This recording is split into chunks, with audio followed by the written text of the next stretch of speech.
while celebrating their contributions, the contributions women make in both the private and public sector.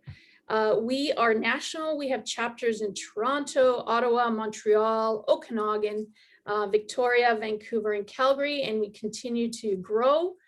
If you're interested in learning more about women in leadership, please register for our newsletter at womeninleadership.ca. It is with great pleasure that I am introducing our moderator this morning, is Sharon Hughes-Geekie. I've known Sharon quite some time now, and she is a founder of Jumpstart Communication and Business Development, and she's the author of Mama's Got Work and Fearless, which we're going to hear all about today. And she is also the vice chair of WIL Okanagan. Welcome, Sharon. Thank you. So I'm going to kick off this morning. First of all, I wanted to say that we've had registrants from all over the world for this topic this morning, which is very exciting. They're from France, Kuwait, Zimbabwe, Belgium, all over Canada and the United States, Singapore. So we've made a global impact. And so it's very, very exciting to have so many guests from all over the globe this morning. I want to start off by putting today's topic into context. I am truly honored to have co-authored the book Fearless, and it has become the book of the month. Dana, I'm just going to ask you to move the slide forward so that we'll introduce the panelists afterwards. So Fearless is the book of the month. And the authors of this book have offered to donate the proceeds that are purchased during the month of April from the WIL promotion to WIL. And I'd like to briefly introduce the authors this morning because many of them are on the call. Dana, can you just move the slide forward, please? Thank you. So in the top row, Christine Asavaloff, Kristen Thompson, Christy Coos, Andrea Kelly, and myself are all from the Okanagan. Rebecca Juten is from Vancouver Island. Lisa Posnikoff is from the Kootenays. Lorene Hughes is from Calgary. Haley Kortikos hails from Ottawa, and Angelica McKean is from Toronto. Proceeds from this book are going to WIL, as I mentioned. If you order directly from the authors, the author closest to you will send you the book. So if you email Jumpstart, jumpstart@icloud.com with your name and address and whether or not you would like the book signed by the author, we will send you the contact for the author closest to you, and then you can e-transfer that person the money and she will send you the book. Now I would like to start today off by asking you to use your chat box and put in, what is your biggest fear?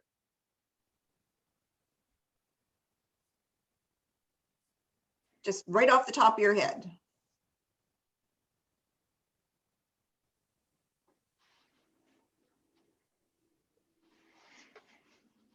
And Nika will get you to tell us the results.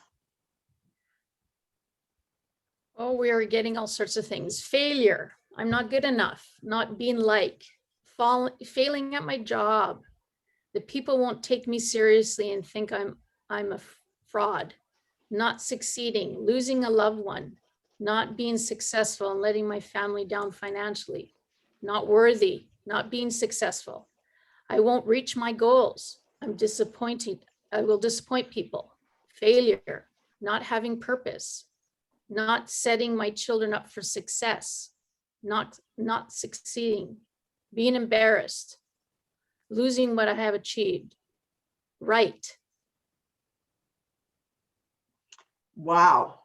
So we all face it. We all face fears every day. And it's not the kind of fear that gets you out of a burning building or prevents you from being eaten by a wild animal. It's the self-doubt, it's the anxiety, it's the self-perpetuating fear that we have to deal with on a daily basis. I'm going to now introduce our panelists. Could we go back to JB's slide, please? JB is one of our panelists this morning. She's been an entrepreneur. She's started 3 different businesses, and we are going to start with her this morning and have her talk about herself, the changes that she's made, and how she's overcome those fears. We're then going to go to the Honorable Renee Merrifield, MLA for BC, and then Jessica Samuels. And each of those panelists are going to go through the same question, and then we're going to have a discussion afterwards. So to kick things off, JB, tell us a little bit about yourself and how you handle change.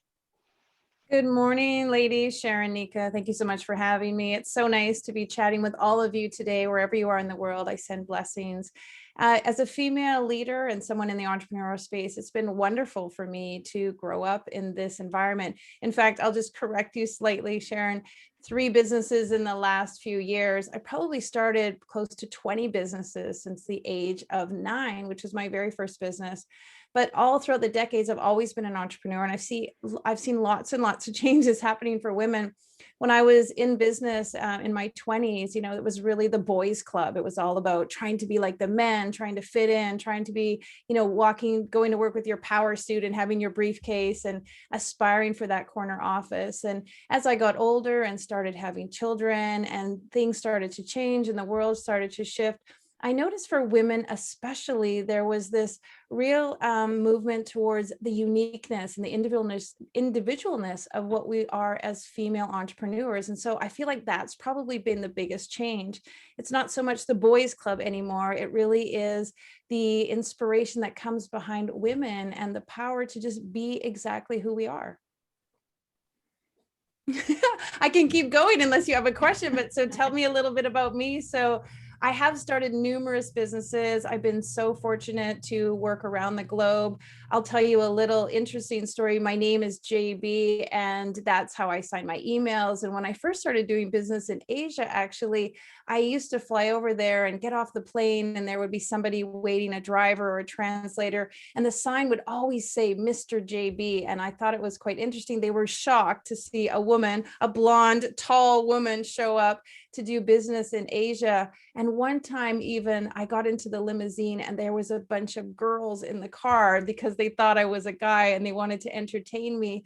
So the change in business has been extreme because it was always the boys' club. And now I want to share that doing business, I do so much business with women, and I find that there's this kinship, there's this camaraderie, there's this connectedness in women. And I want to share with all of you, if you want to start a business, grow a brand, go global, do something on a massive scale to impact humanity, do it being you. Do it with your own authentic, unique, vulnerable way, because I think that's what grows business nowadays. People want to do business with individuals. It's not about the service you provide always. There's a million dentists, a million flower shops. People want to do business with you. So being you is really, really powerful.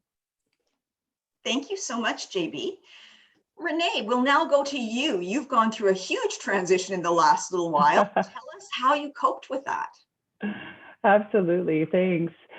So Renee Merrifield, I have been an entrepreneur, a founder, and in business for 25 years before moving into politics in October. So I am newly minted, as referred to in question period just recently, and really enjoying the transition.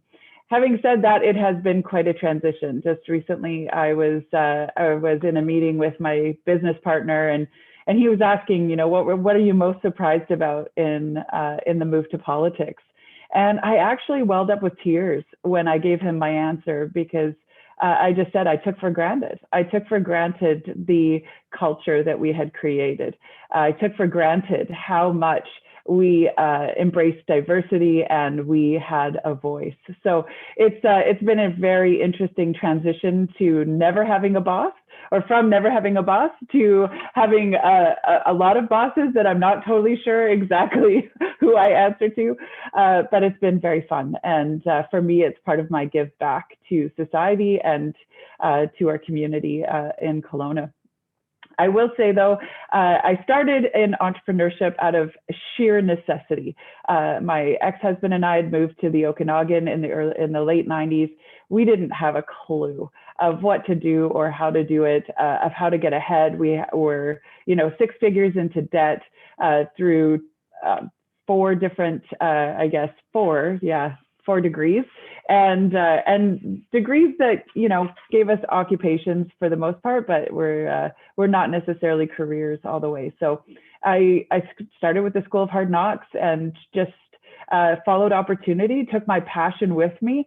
And it was probably about 3 years in that I decided I needed to do something on my own. I wanted to make a difference in the industry that I had chosen. And so 27 businesses in 11 different industries later, here I am, and really trying to offer that give back. I would say that the transition of this last October was probably the biggest jump I felt like I had taken. I was jumping from comfort. It was jumping from what I knew. It was jumping from success. It was jumping into literally off a cliff. And I was either courageous enough to be stupid or stupid enough to be courageous. But either way, it was a transition that I needed. And knowing what you need and when you need it is also part of moving and of being your best self. So with that, I will turn it over to Jessica, because I could, like JB said, how long do you want me to talk? But I'll turn it over to Jessica. Renee, can I just ask you a quick question? So many Anything. women don't go into politics because of the fear of losing the election. Tell me how you positioned yourself so that you were able to accept if you didn't win, and how you prepared yourself for that. I would say that I have lost elections. I've lost nominations.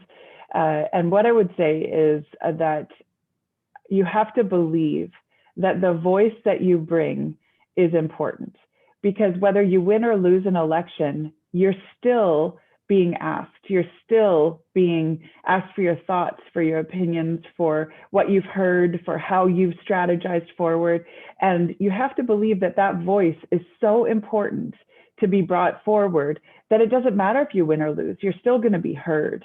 And so I would encourage, we need more women in politics, not less. We are very low on the percentage scale. So so I would encourage you, be okay with the outcome, but know that regardless of the outcome, you're still being heard as you move through. Thanks, Renee. Jessica has changed her career from broadcasting to multiple leadership roles in the nonprofit sector in the last few years. I've known Jessica for many years, and she was a magnificent broadcaster, and she's done amazing things as a nonprofit leader. What made you make the switch? Well, thanks for that, Sharon. I appreciate that introduction. First, I'd like to say welcome to everybody. I'm here in Kelowna, and I would like to acknowledge that I live and work on the unceded territorial and ancestral lands of the Okanagan Nation and Silex peoples. I often get asked why I left media, and it really speaks to some of the topics that JB and Renee have already mentioned. It's sometimes when people ask me, it's almost like, why did you leave media? Like, media is this be all end all job that everybody aspires to, and certainly there is a bit of that these days with the various platforms. Like any other job, working in media is hard, it's tireless, and what you see externally is only a small part of the work you do and the emotional labor you put into it. So I think for me, part of it was my own personal evolution. I certainly enjoyed my job in media. I'm not saying don't go into it. I'm just saying I think part of there was this concept, this idea of something that I wanted to do, and then I did it. And I was like, looked at the horizon and I said, okay, what's next? So there's another part to that. And I have a saying, and it's do some good. And it seems, or it may seem pretty, simple, 3 words. Yeah, we all kind of have sayings. But for me, it's truly a concept and a mantra by which I live my life and I conduct myself, kind of that gut check, whether it's daily, monthly, weekly, or any given situation that I have when I'm encountering folks. So a real guiding principle for me. So when I was looking to see what else I wanted to do, I knew in media there was something more. And there were certain aspects of media that I really enjoyed, connecting, telling people stories, sharing their stories. And when you think about those elements and the work in nonprofit, I mean, that's really the essence of nonprofit. And JB brought it up earlier. Authenticity, connection, relationships, there are so many things that a lot of us crave. And whether you're an entrepreneur, whether you're a politician, whether you're a nonprofit, whether you're just still figuring out what it is that you want to do, I 100% agree, because if your career or your job or what you're doing now, whatever you want to call it, going to school, really aligns with your personal core values, that is not something that you can overlook, and it is absolutely invaluable, and it will help guide you. A couple other things, because I will take a few extra moments. I made some notes. I have the benefit of notes from the other two. You know, your question with Renee was really interesting, and we know that there's not enough representation in politics. You know, earlier this month, I did a podcast with CMHA Kelowna talking about failure. And we have this fear of failure, and we saw it come up in some of the chats. And I expressed in that podcast, and I actually really feel, because I've gone through it myself, I look at the second definition of failure, which is an unintended result. That seems so simple and seems kind of less scary.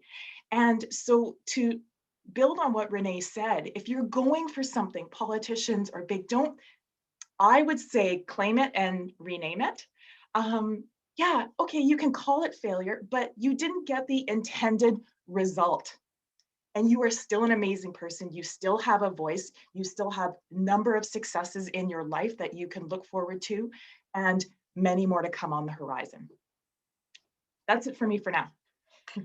I think that that's a really interesting point, Jessica. And I think that as women, when we are authentic and we own it, it doesn't matter if you do something that is not popular, or you don't succeed, you don't get the intended result. I think it goes back to your core value statement, where if you're doing something that aligns with your core values and you believe that what you did was for the greater good, then you pick up and you try again, because that's where your path is leading you. 100%. I think also maybe as women, and I did see it come up in the chat, there's this concern that if we lean into, and we're using words like core values and, knowing myself and being authentic to myself, I know that I have a fear of being in a room where people are going to be looking at me out of the side of their eyes going, oh, please give me a break. And so there's also that fear of being authentic and true, because does that belong in the boardroom? Does it belong in the classroom? Does it belong in the workplace? So I think these are some of the questions that may be plaguing us as women, but I'd love to hear what others have to say. Yeah, I can comment on that. A lot of times it's true. We do feel like, what is the other person thinking? But it's a fantastic litmus test. If somebody just doesn't get you, doesn't groove with you, doesn't like your vernacular, doesn't align with you having core values, or having flexi hours, or even having fun Fridays, whatever that is, then they're not really your client, and they're probably not a JV partner either, because you really have to be in alignment on an energetic level with people. The great thing is there's so many people with so many different values and so many different ways of doing business, that if someone just doesn't work with you, then that's okay. They need to work with someone else, but you need to really be you, so that you attract the people who want to work with you. And there's this really great energetic synergy, because that's what makes business grow. Let's take a minute. Those are really good points. And I think that we've launched a number of ideas in this discussion that have got people thinking. I want to just go to the chat room for a moment and ask the question, what fear have you overcome that has enabled you to be successful? What are you proud of that you have faced and overcome, and it's led to your success? And then we'll get Nika to tell us the results. I'm here, standing by.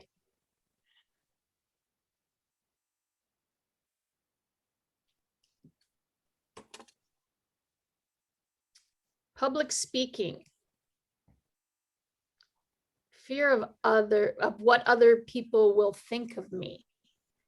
Career path in a man's world, public speaking, being able to say no, speaking up when I don't feel heard, taking a step out of my comfort zone and doing things that scare you. Just because someone says no, it doesn't mean someone else won't say yes. Issues with other female employees. I used to fear to speak up and be heard, whether in meetings or with coworkers.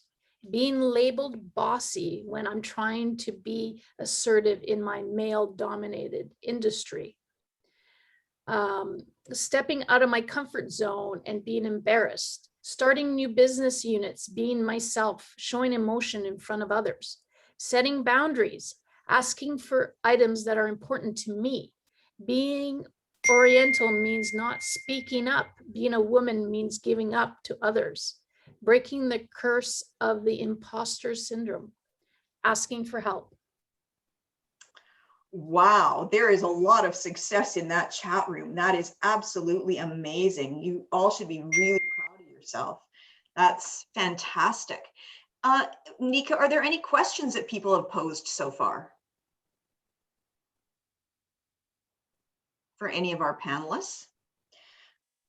Well, Nika is looking at possible questions, and people are adding possible questions to the chat room. JB, I just want to go back to something that you had said during your presentation about traveling to other countries and having to face other cultures, not only as somebody from the Western world, but also as a female. How do you prepare yourself for that? What kind of research do you do? How do you prevent yourself from being afraid or feeling like a fish out of water when you travel on business? Great question. I've been blessed to do business in multiple countries. We've done book launches in Croatia, Prague, Spain. So I'm always actually traveling. And pre-COVID, I was out and about, almost traveling 5 times a year, going to Asia. So part of the thing that I feel is most important when you're doing business overseas is just to honestly not be something you aren't. So if you don't know the language, don't act like you know the language. If you don't understand something, don't pretend you understand it. Ask a lot of questions. Be really open and clear about, I need you to explain that one more time. Can you show me? Can you explain to me? Like actually showing your vulnerability and the authenticity of the fact that this isn't my culture. This isn't how I do things. I love to hug. In Canada, we hug. In Asia, you don't hug.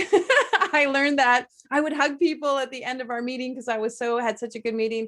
And my translator had to say, like, that's very strange for people here. They don't like to hug. And so next time I would say, like, I'm Canadian. We like to hug. Can I give you a hug? And so then they would laugh and they would step into my practices and I would step into theirs. And so it was really a great experience that when you kind of push the paperwork aside and you push all the dotting your I's and crossing your T's and you turn into the more human side. Potentially you have lunch with them, you eat with them, you share with them. A lot of times you bring gifts, they bring gifts. So it's like really much about creating a friendship and a relationship before it is all about business.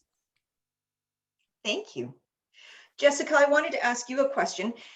You've dealt with, I'm sure, lots of famous people, politicians, people that perhaps made you feel uncomfortable or that you felt in awe of. How do you get past that fear of speaking to whoever as a broadcaster? How do I name it and reclaim it? I own it. You know what? I didn't want to look like an idiot in the moment. I mean, if I'm going to be honest, the thing about interviews and that kind of stuff is you've got, 5, 10, maybe 20 minutes with that person. And if I want them in those particular instances, I value time, I value people's opinions and hearing their stories. So I tried to be efficient, respectful, and yeah, there's a little bit of ego in it. I don't mind telling you. I wanted them to walk away and say, I might have just done an interview on AM radio in Kelowna, but that was one of the best interviews I've ever done. And and maybe there was a small part of me that wanted the politician wink, wink, Renee, to kind of know that they had to prepare when they were coming on my show, because I was going to be respectful, but I was going to be direct. But I think it does go back to self. I mean, certainly was easier done later on in my career after I had done a few and after speaking to all kinds of people from all around the world and all kinds of roles, recognizing that they are people and learning once again that everyone's a person, everyone has vulnerability, everyone has a story to tell, and they're on with you, whether in interviews or they're there with you in that moment, because there is a part of them that wants to share a bit of themselves with you and whoever you're passing it on to. And there's a commonality in that and a great intersection that I think if you let that take root in your mind, that'll get you through. Wonderful. Thank you, Jessica. Renee, just a question for you. As an entrepreneur, you were in definitely a male-dominated industry in Troika development. Tell us how you created a culture where everybody felt like they were on the same page, and how, the men that you worked with felt as comfortable working with you as a female as the females that joined your team felt comfortable working with the rest of your team. Okay, thanks. Great question. So I would say that I stopped treating people like men and women, or men or women, but just treated them like humans. I learned a lot, and I had to remain very open to continued learning. Like, I used to speak about women and women in construction and women in development. And one day I had a couple of my female employees come to me and say, we'd like you to come to a job site. And I said, okay, yeah, sure, let's go. And so off we went, and I put my pink hard hat on, and we walk onto the job site, and they said, oh, no, you don't need to do that. Just go use the bathroom. Okay. I had no idea. And they said, yeah, now go get changed. And I went, where would I do that? Exactly. So what we had created was a very male-centric, male-oriented workplace and job site at that particular moment. Now, this was 10, almost 12 years ago now. And so we have these like super bougie, outhouses that come onto the sites now with changing rooms and male and female and gender neutral. And we've really come a long way, I would say. But other things, like we have flexible work schedules for parents. It doesn't matter if you're a mother, it doesn't matter if you're a father. We want you to be a parent and be the best parent that you possibly can be. So we've done a lot that way, and we've come a long way. And everything from taking names off of resumes to make sure that we don't have an unconscious bias that approaches when we're looking at new roles, or whether that's welcoming all at a table. But, if I had put something in the chat box earlier, I would have put that one of the things I feared when I first started my career in development and construction, even in business, was being too feminine. I like JB, I'm a very tall woman. Unlike JB, I'm a very large, tall woman. So, when I was standing in high heels, I'm 6'2", 6'3". And I always felt like, oh, well, I have to be, masculine. I have to wear the black, navy, or gray suit rather than a colored suit, or rather than color, or rather than a dress, or rather than, and that was something that I started embracing in my 30s.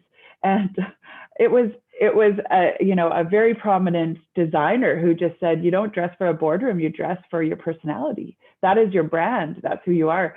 And it was a strong encouragement to me just to be true to who I am, and to be true to what I want to project, and to how I feel. And that authenticity, I think, is a far greater asset than any other type of pretense that I could put on. Authenticity and confidence in walking into a room and feeling you're just great, who you are, is really important. And I think that we as women don't have enough of that, and don't encourage enough of that, throughout our lives. Thank you, Renee. That was a great answer. Dana, let's go back, or I'm sorry, Nisha, let's go back to you and see what has been happening in the chat room. We have a couple questions here. Here's one from Myrna. I have no idea how old everyone is, but I felt so much more confident and able to be me once I got to my 40s. I wish I would have had that in my 30s. Do you think there was a specific time when you felt different about yourself? Interesting question. Anybody want to tackle that? Sure, I'll go for it. So I just turned 50 this last year, and I decided I would do something crazy. I wanted to say that anything is possible. So in the middle of COVID, I decided to get on my bike and cycle 5,000 kilometers across Canada to show people that it was possible. Now, so many people said, like, what? You can't do that.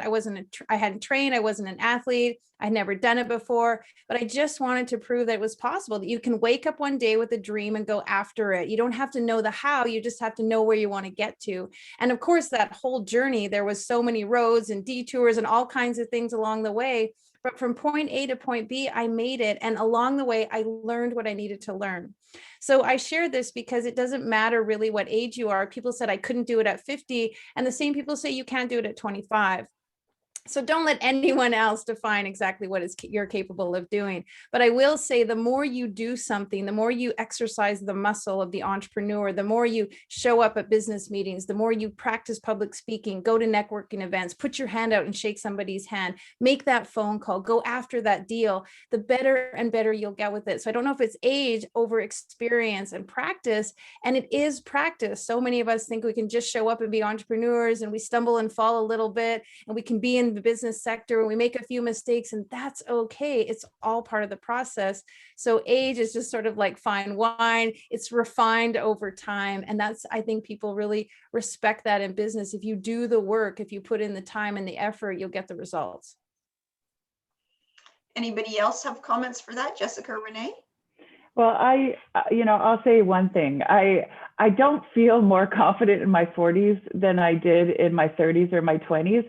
And I'm not sure why. Like I have heard that I was supposed to like kind of have this like awakening in my 40s.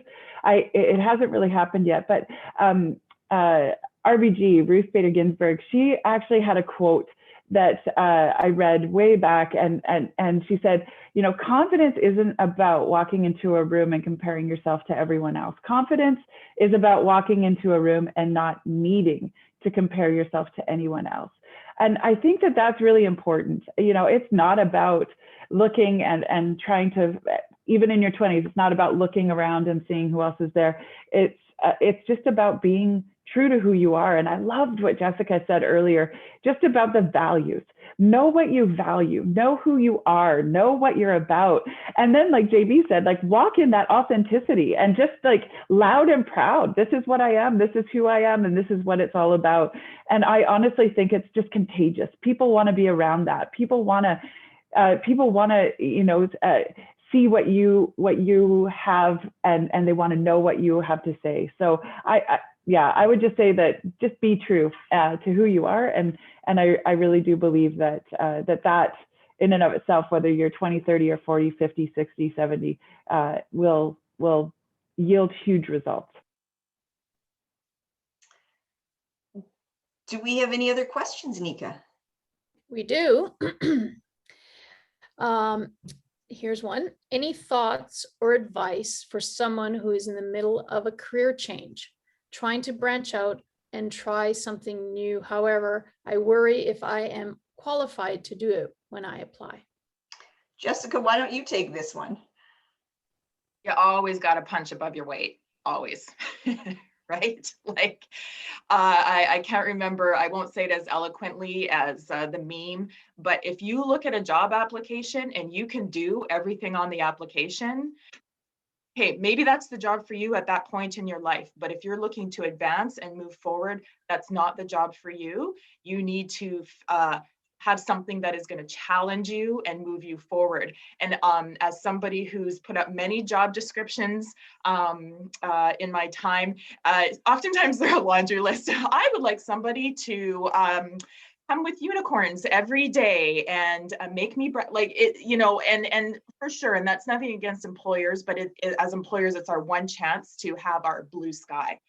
So have confidence in yourself, Vashti, and make those changes. punch above the weight? And then also, are there people, women perhaps in this network or close to you that can support you along the way and give you that little boost maybe in the career that you're looking for? I feel like both JB and Renee would have some good advice for this topic as well. Yeah, I like to say that, your greatest success is contingent on your greatest weakness. So if there's something that you're really not good at, work on that, because your greatest weakness will pull you down. So if you're not good at accounting, it's not going to let your business grow. You got to take your greatest weakness and elevate it, because that's going to help you with your greatest success. So if you're not feeling like you qualify for a job, look at the part of you possibly that is the weakest link in that job application, and how can you work on that? How can you up level that? Because when you can up level working from the bottom up, you can move the whole essence of you forward. And sometimes our greatest weaknesses pull us down so much because it's always our Achilles heel. So the things that you feel like you need to up level about yourself, focus on those. And then when it comes to applying, someone once said to me, what you think is simple, someone else thinks is profound. So you may think it's easy for you, or you can do that all the time. And for someone else, that's exactly what they're looking for. So take your skills and amplify those. That would be my suggestion. I'm going to modify that just a little bit and say that I think it's important to understand and know what your weaknesses are. But I would say that major on your strengths. Like I know that there are certain things I'm very good at and certain things that I'm not very good at. I think understanding what I'm not very good at is positive, but I definitely major on my strengths. And just like Jessica said, like fake it till you make it. Like, get in there, jump in there, and know and be confident in your ability to learn. Michelle Romanoff, who's one of the dragons on Dragon's Den with my brother, she's a phenomenal entrepreneur. If you don't follow her already on YouTube, please do. But she talks a lot about how women have sort of short-circuited themselves with their achievement in school, because we're taught that 100% is the best, and then 90 is an A, or 85 is an A, and then on it goes. And she's like, in entrepreneurship, it's all about speed, not perfection. Perfect or nothing, you'll get nothing every single time. So it's about speed of iteration and speed of change and pivot. And I think that sometimes in life, we do ourselves a disservice by, almost like an entrepreneur, waiting until it's perfect to launch, rather than just launching and then learning as you go and iterating as you go. And that's the humility part of it, and understanding that you're not going to be perfect, you're not going to be great at everything, but that you jumped in and you've gotten the job done, as messy as it may have looked, and you've succeeded and learned along the way. So I love that. And like, honestly, I echo that. Punch above your weight, always, always, always. There's been studies that have been done on women and men applying for jobs, and how men will say that they're great at everything, and women will say, tell you all about how they're not. And honestly, just jump in and be confident in what you can learn, almost as much as you're confident in what you already know. Wonderful answers, ladies. Thank you. Nika, do we have any more questions? I just want to add to Renee, Nika, while you're doing that. Renee, that was great. Thank you for adding to my comment. And I want to ask you too, like, people go for qualities and values over skills. You can be taught anything. Any employer is 100% willing to teach you the skills. They know that they need to do that, but they can't teach you values. They can't teach you characteristics. They can't teach you personality, fortitude, perseverance, dedication, honesty, loyalty. Actually, employers look for that. I feel more, as I have many staff, and I always want to know a person's values. And we talked about core values at the very beginning, but values are really important. I know I can teach people skills, but if they're pro company and pro culture of the company, then that's, I think, what a lot of people are looking for in bringing people onto their team. We always talk about the imposter syndrome, and I know that Women in Leadership has done several webinars and sessions on the imposter syndrome. And we always use it in a pejorative sense. And yet, as an entrepreneur myself, I always look at the imposter syndrome as a necessity in entrepreneurship, because that's the only way you build your business.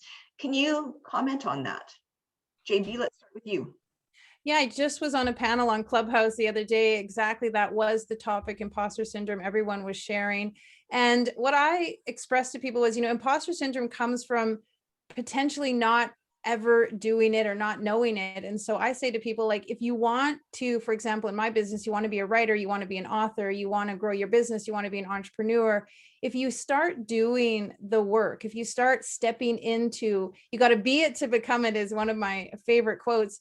If you start stepping into it, you actually like diminish the imposter syndrome because you're doing it versus comparing where you are to where you want to go. And so I always like to share to people, like, get rid of imposter syndrome and let it go, because if you start doing it, if you actually say, okay, I want to write a book, start writing. I want to be an entrepreneur. Okay, let's get your business license. Let's get this. Let's open your bank account. Let's build your website. Let's get your logo. Like, let's start doing the pieces that allow you to overcome that feeling. And I'm the first proponent to say, like, action speaks louder than words. And that absolutely gets rid of imposter syndrome. I think that's very true. And I think oftentimes, particularly when we're in business, we'll have a client call and say, can you do this? And we're like, I've never done it before, but how hard can it be? Let's do it. Yes, we can. And then you figure it out from there. Renee, have you ever been in that position? No. Have I ever been in the position of having imposter syndrome? No, because I don't compare myself to anyone else, and I don't believe that I need to be a certain way in order to achieve something. I think there are many paths to the same outcome or the same goal, and so I've just gone for it. And it goes back to that RBG quote that I said earlier. I think that imposter syndrome is when we're comparing ourselves to others and feeling that we are inadequate. We are not inadequate. We are exactly who we need to be, how we need to be as we move through on our journey. And if I own that in its imperfection, in its lack of experience or lack of knowledge, I was a master's of theology grad launching a business. You couldn't be more imposterous. And yet it's like, well, what can I do? I know how to learn. I know how to grow. I know how to launch. I can overcome fear. So, well, here we go. This is what I'm going to do.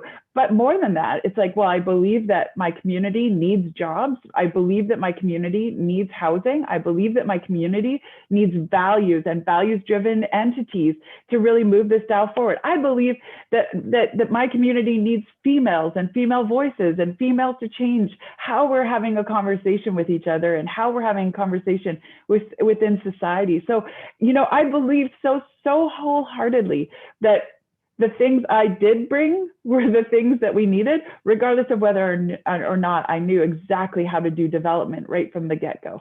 I knew, and to JB's point, I knew that I could learn more than I knew everything. And I think that, imposter syndrome says that we need to know everything, and we need to be exactly where we were trained to be. And it's like, no, you know what? Follow opportunity, take your passion with you, believe in who you are, believe in your journey, be okay with failure, fail fast, fail often. Why? Because that's when you learn. That tension, that feeling is when you learn, it's when you grow, it's when you become. And honestly, it'll give you so much more belief in your capacity and in your resilience. I think that oftentimes, because we don't want to fail and because we don't allow ourselves to fail, we lose our capacity for resilience. We lose our capacity to be compassionate with ourselves and to go, it's okay to not be perfect. It's okay to not know everything. So I've probably said way too much in too many different directions, but I just say, believe in who you are and believe in where you're going, and believe so wholeheartedly that our society needs you to do that, whatever it is,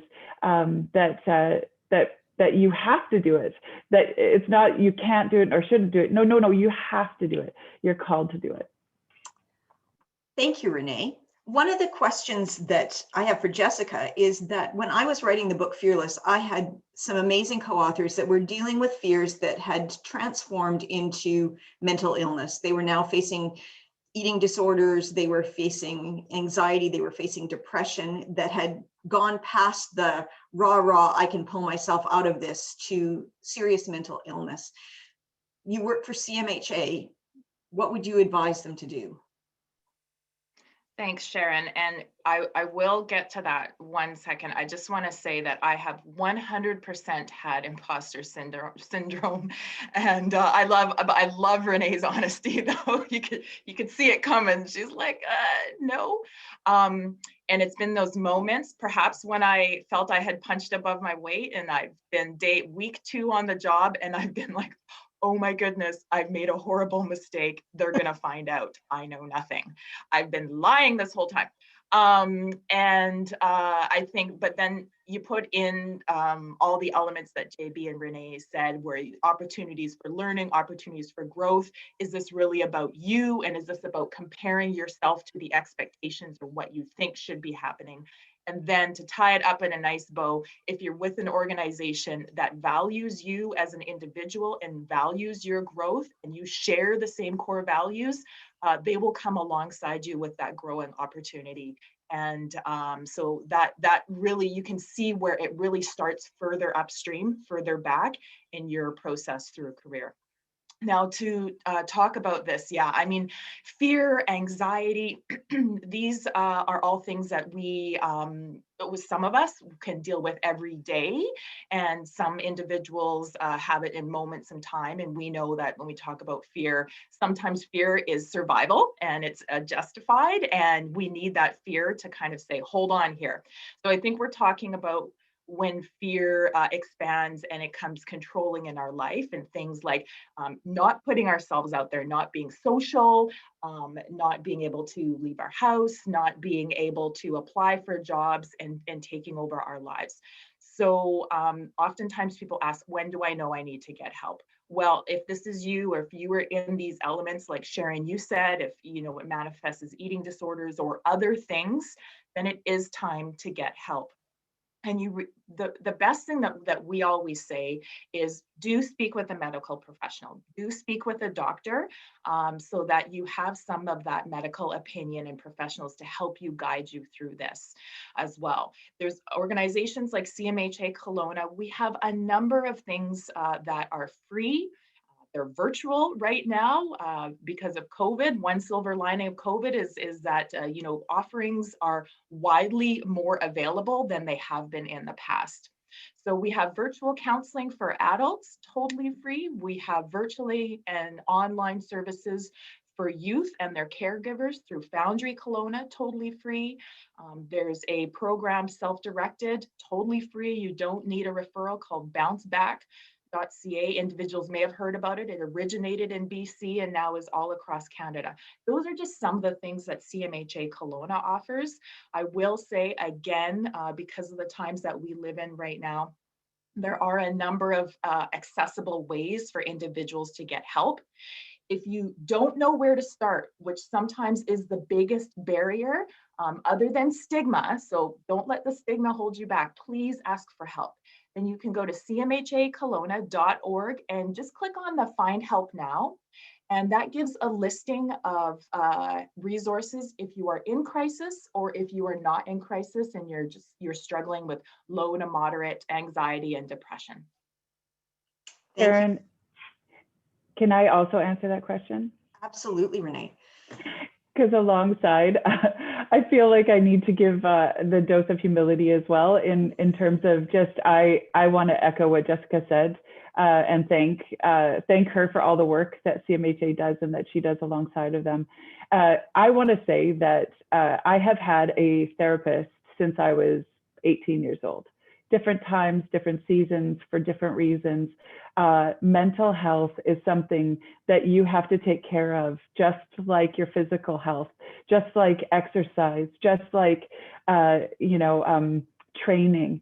And I think that for so long, we've kind of used it as, now I'm desperate. Now I really, really, really need help.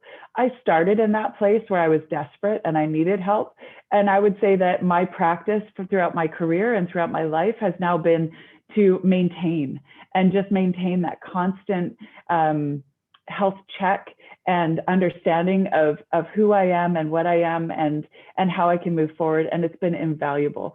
It's part of the truth telling in my life, but it's also a place I can go to bounce off, you know, things or issues that I'm having. And when things get really tough, I already have that relationship with a therapist who can help guide me through.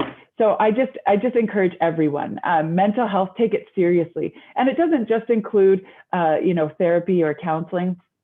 It also includes things like exercise, eating right, sleeping well, you know, making sure that that you're on top of great relationships, getting rid of toxic relationships, you know, making sure that you're feeding your mind with positive things like reading great books like JB's or Sharon's, and making sure that we are all really focused on the right trajectory and feeding ourselves and feeding our minds with the right information. So I love the Bounce Back program. I'm going to use that because I think that everyone needs to know that there is help available, and it doesn't always have to look like we've thought of it, like with, you know, laying on a couch and you know, getting your mind read. I think it looks like a lot of different things now. The other thing I will say is a network of really great women. Make sure that your relationships are strong as well. That's part of a healthy mental health. And I am so grateful for strong, fierce, awesome women in my life that I can do an SOS call with as well. Thank you so much. Nika, are there any more questions? There was one that came up in the Q&A, and it goes back to the age question. And it's, speaking of age, what advice would you give to women in their 30s?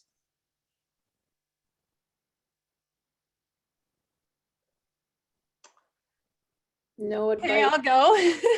Again, I just want to piggyback off of both of what Jessica and Renee are saying.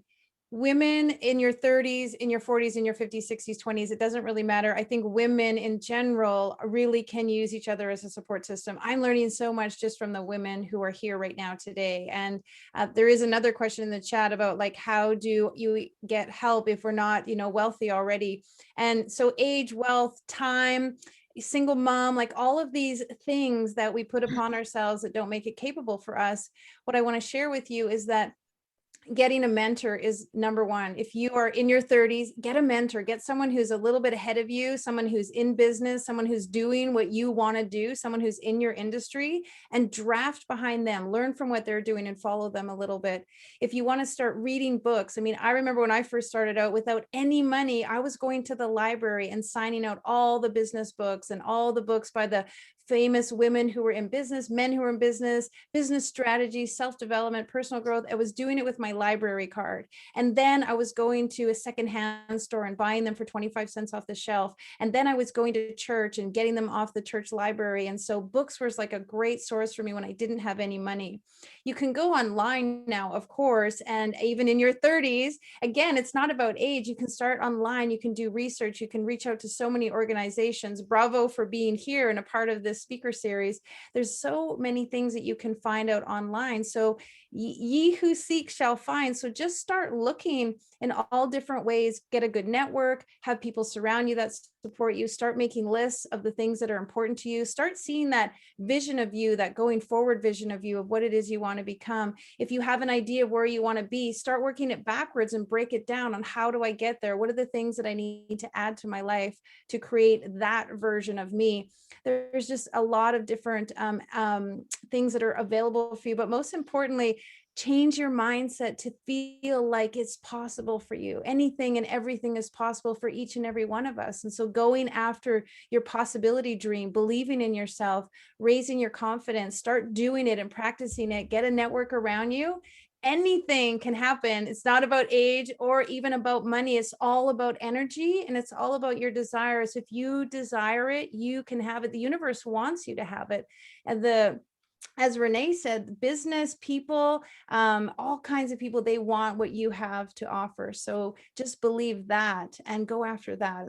I really want to say thanks to Renee, Jessica, Sharon, and Nika. You guys have all inspired me this morning. Thank you so much.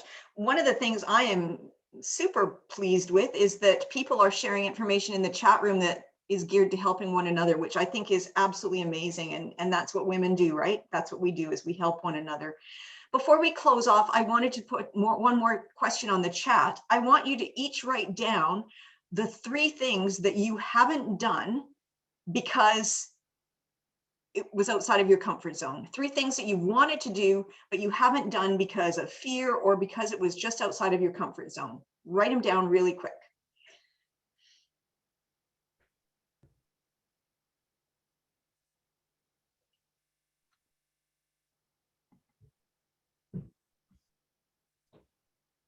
Oh, we're getting some good answers.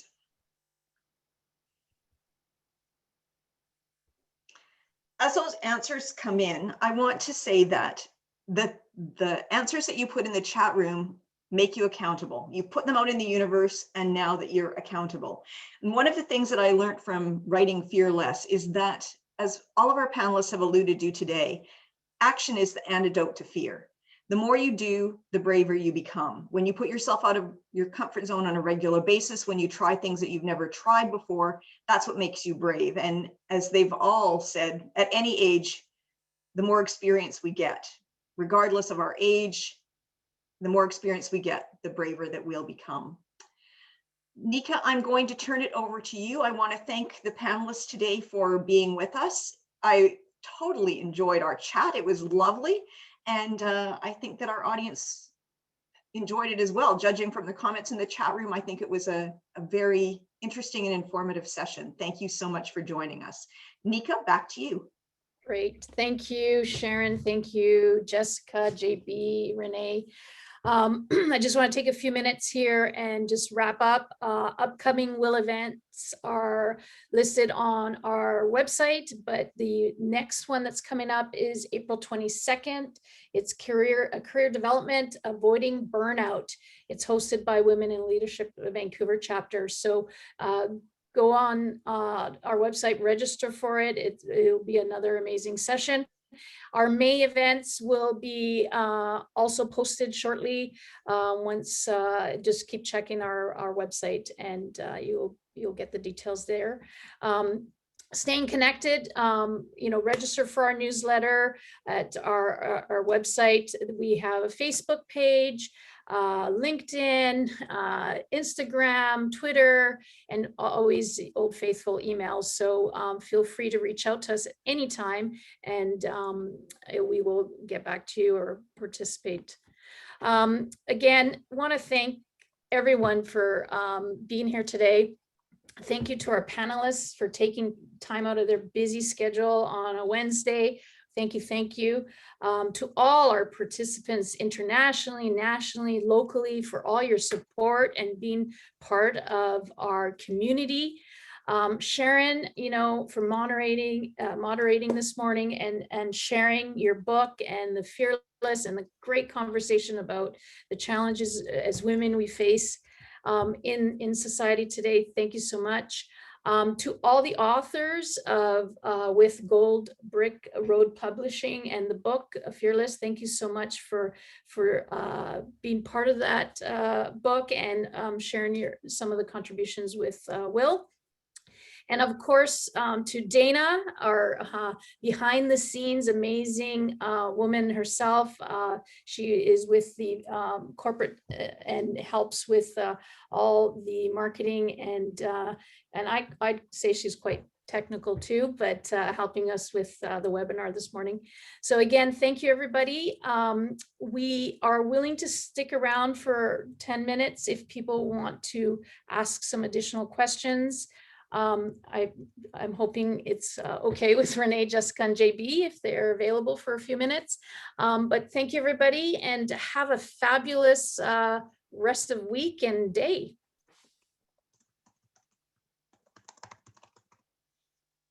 I apologize, but I actually have a hard stop at 9.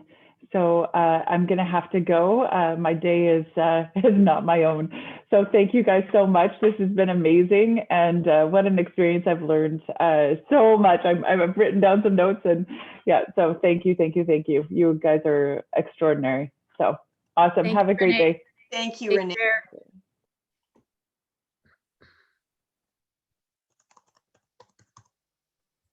I can stick around for about 15 more minutes, so absolutely can be of service to you. Do we have any more questions from our participants? There are some. I'm just trying to get in here. Okay.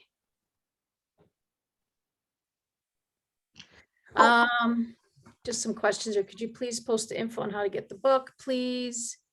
Do you guys see any in the Yeah, chat? I see one. It says coach or mentor. Can you speak to that? Oh, Sure. there we go. Yeah, coach or mentor. So I think you need to have both. I really, really do. A coach is someone that can push you forward. A coach is someone that helps you get outside of your comfort zone. A coach is somebody who gets you to do the things you don't want to do, be it a business coach, be it a financial coach, be it an exercise coach. A coach will help move you forward and push you forward. A mentor will help inspire you. It'll help lift the lid on your consciousness, awaken what you're thinking. And so I think you need both. I think they're both serve different purposes. I think they help you at different times. I think they're absolutely valuable. We're on a journey. All of us are trying to do something miraculous with our lives and in the world, making big changes and moving the needle on humanity. So we need as many people on our team as possible. We need as many people to support us as we can get. So I wouldn't say choose either one. I would say try to get both. And there are so many coaches and mentors that are willing to do trades with you, your services for theirs, if monetization is difficult. There are so many coaches and mentors who do group programs that make it affordable. There are tons of coaches and mentors that will even do it for free. And I always say to people, ask for what you want. Just ask. If somebody is too expensive or their program isn't something that you can afford, go and see if you can help them. If you can offer your services, if you can do it on a payment plan, if you can find a way to give to them, because one of the best things you can do in business is give. When you give, you get. When you offer, you receive. And so if you use your skills and offer those, and then want someone to help teach you in return, it's a really, really powerful way to grow, your intellectual level, your business level, whatever it is you're trying to improve. So get both. And there's so many people online. There are so many people on YouTube. There are so many books available. The opportunities are endless. Thank you, JB. Any other questions, Nika? Any insight as how I can tackle this? Okay, so I tend to get ahead of myself and then get flooded, overwhelmed. I want to punch above my weight and fake it till I make it, but confidence is getting in my way. Any insight as to how I can tackle this? Yeah, good question. And I think also too, preparation is key. So little things like setting small, achievable goals, and that is either for your day, for your week, if you're overwhelmed with your work, what are the absolute things that you want to get done, or those little small things so that you can see success and progress. These are also steps actually that will help with things like fear and stress and anxiety on many things. So naming it, this is what I need to do, this is what I have to get done. Now, what are the elements? And recognizing when you set that goal, I may say, I want a career in politics. Well, for sure, what are the steps that will lead me to that I can tick off and not get overwhelmed, and will help me to lead towards punching above my weight and faking it until I make it. I think those are crucial components. I love high aspirations. I love shooting for the stars, but realistically, as we get down to work and the brass tacks of it, there are some things that just simply have to be done in order to achieve that level of success. So I definitely know that overwhelming. Sometimes it can be all kinds of apps. It can be writing down on a piece of paper. Maybe it's a mental list, but setting that, I think, will make all the difference. I just want to add, asking for help. When I finally got past the stage in my career where I was willing to put myself out there, I had so many people that were willing to help me and guide me and give me good advice and direction and things like that, that had I struggled on my own, I wouldn't have been able to do it on my own. But it not only asking directions as to how to get there, but asking for support along the way, I think is huge.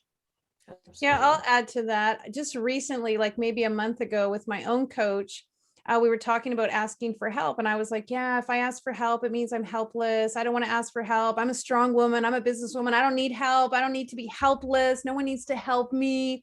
And he kind of looked at me and said, really, it's interesting that you see help as helpless instead of help as helpful. And it was like, boom, like, right. Help is helpful. It's not means you're helpless because you ask for help. It means you're asking for help because someone else could be helpful. Their ideas, their suggestions, their opportunities, the doors they can open, that's helpful, not helpless. And so I just wanted to share that because, again, here I am way far in my business and still having those kinds of things about asking for help. And just to answer a question that's in the chat about faith, what does faith play in your life? Two things. Faith plays everything because you have to believe. You have to believe it's possible for you. You have to believe the universe wants it for you. You have to believe that everything is conspiring to move in your direction so that it opens up the runway for you to sail into exactly what it is you want. The part where people get hung up on faith is they like sit back and be like, well, I just waiting for it to happen and I have faith. There's no waiting in business. There's no waiting in entrepreneurship. There's no waiting. You've got to go after it and get it. Having faith in the belief that it's there for you, it's available for you, people want you to have it, your business wants to grow. That's the essence of having faith, instead of just waiting for or sitting back or thinking that it's just going to come to you.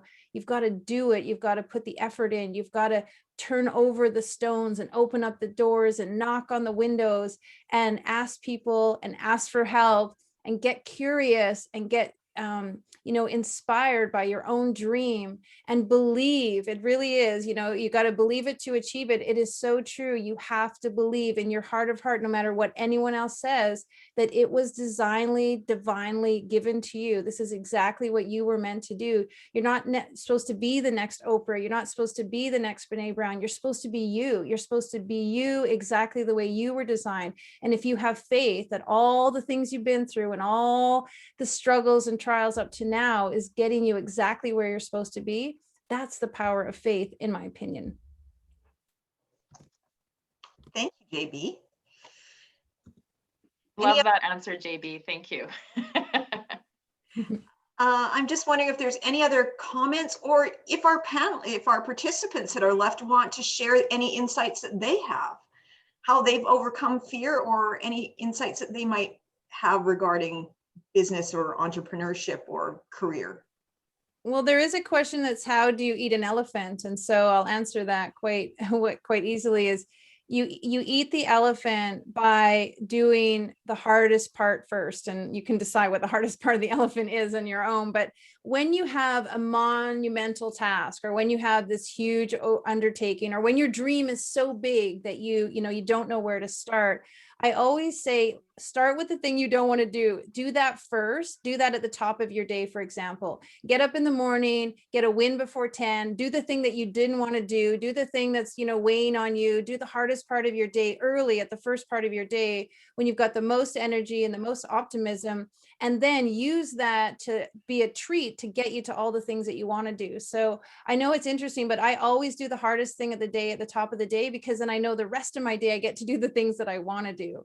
So tackling big dreams also can be, you can look at it as in putting them into increments, like breaking them down. Like if you want to make X amount of dollars in a month, then break it down to how many dollars do I need to make each day, or how many clients do I need to process each day? Or if you want to go after like building an organization or creating, how many team members do I need? How do I break that down? How do I start with each team member? So take the whole project that you have and then break it down into doable increments. And if those doable increments have to expand, I think a lot of entrepreneurs make the mistake of not giving themselves enough time. Like, oh, I can launch an app in 3 weeks. Like, it's not doable. So when you break it down into like, this is what I have to do to achieve this, you actually give yourself a more realistic timeline. So I can't actually build an app in 3 weeks because I have to do this and this and this and this, and this is going to take a week, and this is going to take 2 weeks, and this is going to take a month, and this is going to take 3 months, and this is going to take 4.5 months. So now I can look at the project and break it down into 4.5 months, and then all the pieces I can do. The biggest thing I think that happens in entrepreneurs is they get disappointed and because of timelines, because it's not happening fast enough, it's not quick enough, it's not soon enough. And so when you really look at a project and you break it down into pieces, it allows you to be more strategic and actually easier on yourself. And you can eat the elephant, as the saying goes, in more chunks and bite-sized pieces. And that was the answer, one bite at a time. Right. Totally. I I think do have to go, everyone. So thank you to Dana and Nika and Sharon and of course to JB and everyone who attended today. And you know, go out and seize the day. Go out and eat the elephant. Thanks, everyone. Bye. Bye. Thanks, Jessica. Thanks, Jessica. I think that we should close it, and our participants are disappearing. So thank you to everybody. It was a wonderful way to start the morning. And I know I'm inspired, and I'm going out to seize the day. Blessings to Absolutely. you. Thank you, ladies, both of you, for putting this together. All of your team, you're doing a great job, and we appreciate you so much. Thanks Thank so you. much, everyone. Bye-bye. Bye. Bye.